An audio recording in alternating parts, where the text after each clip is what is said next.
तर नमस्कार शेतकरी बांधवांनो, सध्या बघू शकता की इंडोनेशियन स्मार्ट टेम्पर ग्रास हे स्टिक्स काढतोय आम्ही. तर काही अशा पद्धतीने स्टिक्स काढलं जातं.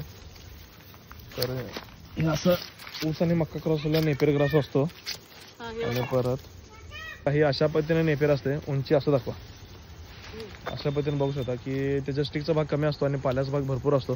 तर तुम्हाला हे जर गवत किंवा हे नेपियर पाहिजे असेल तर जो तुम्हाला स्क्रीनमध्ये इथे नंबर दिसत आहे त्याला कॉन्टॅक्ट करा आणि हाच व्हॉट्सअप नंबर आहे. जर कॉल उचलला नाही तर मेसेज करा. तर हा नंबर माझा व्हॉट्सअपचा देखील आहे. तर काही अशा पद्धतीने आपण स्टिक्स काढून स्टिक्स पाठवतो. स्टिक्सची क्वालिटी बघू शकता. एका डोळ्याला 3 ते 4, एका स्टिकला 3 ते 4 डोळे असतात. 2, 3, 4 असे डोळे असतात. तर काही अशा पण तुमच्यावर स्टिक्स पाठवले जातात. ते असं पूर्ण रूट वगैरे फुटलेले स्टिक्स असतात, मुळ्या वगैरे फुटलेले. तर काही अशा पण तुमच्यापर्यंत मी पाठवतो. नेक्स्ट बस पार्सल असू दे, रेल्वे असू दे, ट्रॅव्हल्स असू दे, त्याबद्दल मी तुम्हाला ऑल ओव्हर महाराष्ट्र कुठेही पाठवू शकतो. तर जे स्टिक तुम्हाला हवे असतील तर कॉल करा. धन्यवाद.